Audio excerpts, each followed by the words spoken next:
Oh, yeah. Finally famous in this, yeah. That's over everything. So, Good. what's good, y'all? It's Key like Wayne. Friday morning, like 7:15. I'm on my way to DC to hit up my LB's bachelor party tonight. But before I leave out, I just wanted to say, give you an update on what I'm doing. So, where do I start? This year's been crazy. It's been mad fun or whatever, but like me professionally, I haven't been giving my like 110% at work, and I really got to the point where I was asking myself, is it really worth staying, or should I actually pack up and leave? So guess what I did? Took a leap of faith. I left my job. I quit my job earlier this week, but before I did that, I had a few questions to ask myself, and I'm gonna give y'all those questions. So hopefully, if you're debating like quitting your job or trying something new, maybe these are some things to consider. I spent like 2 years at this company, and I'm like, it's cool, but it's not making me happy. It's not making me wake up without my alarm clock. It's not making me give 110%. And I felt like I can just do so much more in so many different areas. So I was like, all right, I'm going to do it, and God just going to come through. So, like, the first few questions, like, most importantly, like, how am I going to have the money? Like, what am I going to do with my crib that I got? What am I going to do with being out here jobless? And, typical questions like that. So I waited, up until my lease was over. So I was like, okay, cool. I know that I won't have rent to pay for if I move. And then I was like, where can I stay? So I'm like, okay, I'm going to hit up some of my LBs, and I'm going to just live on an air mattress for a little minute until I can figure out what I'm going to do next. And then the other expenses that I have, I'm like, okay, I got a whip. So if I need anything, I can Uber. And then if I don't, I still got a couple checks. Like I get my security deposit back. So I can manage pretty much for the summer. So after that, I asked myself, like, okay, I can make it financially. What about on the job? What can I deal with? So the first question I asked was, am I being valued? So are the people at work valuing, like, my diversity? Are they valuing me as a person, or are they just kind of tolerating me, And me, like, I worked in an area where I didn't communicate with anybody. I was leading projects by myself, little to no management, and expected to like dump all these results. So I was like, okay, that first box is checked. I don't really think they value my work. They're not encouraging me. They're not, developing me, this, that, and the other. So I was like, boom, I can be valued somewhere else. Second question was, do I love what I do? So when I think about having a job I love, I think about, me getting up early, staying late, just really loving and indulging in just everything I did. And I'm like, okay, I'm in supply chain finance. It's cool. It's tough. It's really tough. But although I was learning it, I can't say that I was loving it. So I was like, okay, maybe I can try something new. So I've been asking God to like help me to like kind of find a new passion, help me to figure out where I want to kind of move my energy. And it was a good start, but I can't say that this was something that, I can see myself going the long haul with. So I was like, all right, check. The next question I asked is, what do I do in most of my free time? Like, where do I go? Who do I spend my time with? And if y'all know me, y'all know where I'm at every weekend. I'm either with my LBs in New York or I'm with my LBs in DC. I really didn't spend much time in the New Jersey area, so I was like, okay, I'm spending so much bread to stay here, but to be honest, I can downsize, live with other people, spend way less. So I'm like, if I'm not spending no time here, why am I deciding to work here? The next question, number 4, I asked is, do I see anyone I want to like emulate, anyone that I want to be like at this company? So that can be like a fellow black person or a fellow like white woman or white man or whatever, but someone who you see that you would like, oh shit, I want to be like that person. I want to have that car he drives or she drives, or I want to have that title that person has, like VP or director or whatever. I ain't see none of that.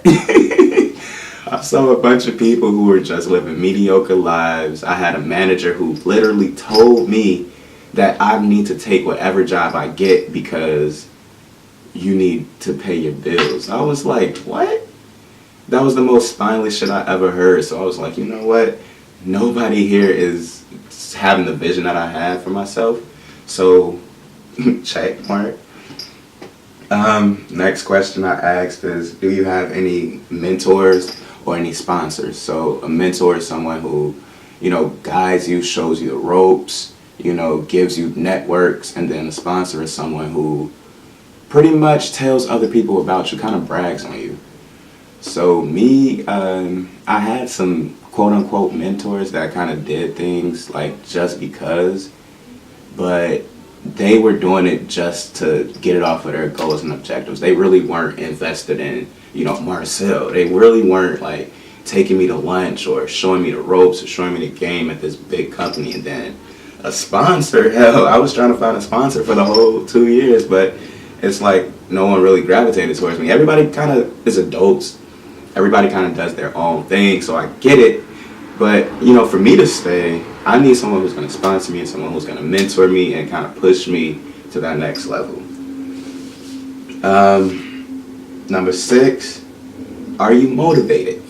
So motivation, for me, it looks like I said earlier, kind of waking up early, taking the initiative to kind of do things or to talk to other people to kind of figure stuff out, or just to live your best life at work, if you will. Like, are you motivated to give 120%?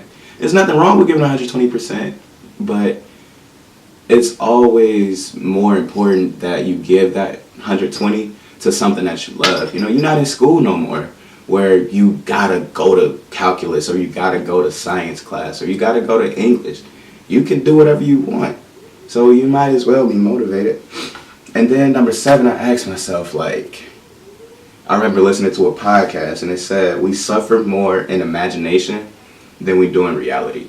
So I asked myself, what's the worst that can happen? Real talk, coming from a kid that is from Chicago, grew up on the South Side, through so much, just so much. I'm out here, what's the worst that can happen if I quit my job? I'm gonna be jobless. Okay, I got friends that love me, I got family that's around.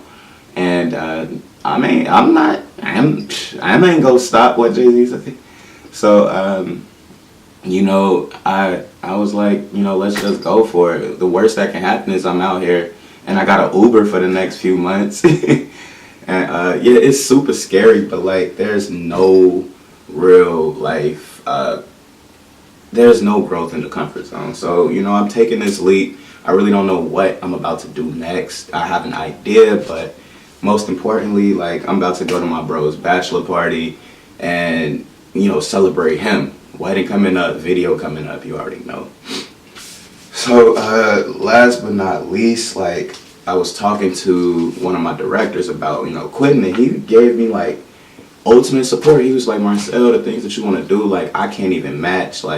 You're only 24, the world is your oyster. So he asked me, he was like, Marcel, imagine when you're 65, you retire with your wife, with your big house, on the lake, and you think back to these times, do you want to be someone who said, I'm glad I took that risk? Or do you want to be someone that asks, what if? I'm not living what if no more. I'm going for everything with no hesitation because, honestly, I don't feel like I can fail. So that was something that he gave me. And he also, we at the lunch, my man pulls out a napkin and he just draws a pyramid. And I'm like, what are you doing?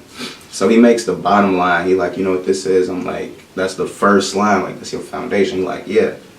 He you need to, you got the finance background, but that doesn't help you, with having a strong foundation.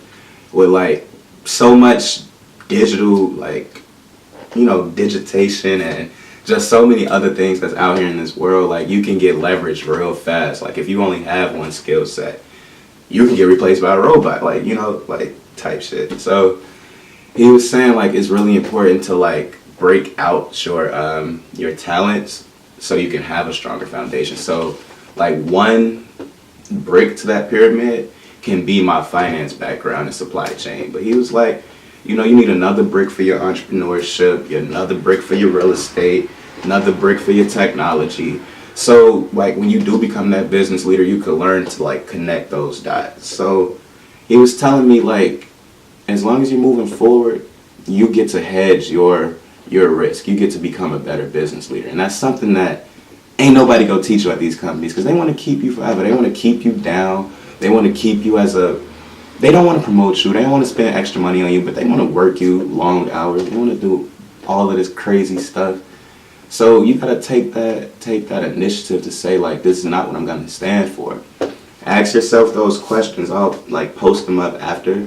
You know, ask yourself those questions. And, you know, if they're all no's, unanimously no's, you know, talk to God, take that leap of faith, and, like, just look forward to what's happening next. You know, I can't really call it. Who knows where I'm gonna be at? Who knows who I'm gonna meet? Who knows what hands I'm gonna shake? Who knows, like, how inspired I'm gonna be through this journey? But, you know, I'm 100% in, and hopefully I motivate, like, some of y'all to do the same thing, because we only 24. We living the best years of our life. Let's not be stressed out. Alright, y'all. About to get ready to catch this mega bus to DC. Later. West, but I'm headed to the north side. That's the top, I need a crib on the shore side. I need a backyard full court size. From where the judge is the only thing court side. Chasing money in a city of crime. Cash backs and then it's black bags under my eyes. Man, fuck it, I got a dream worth more than my sleep. To me, playing in the game worth more than the seats.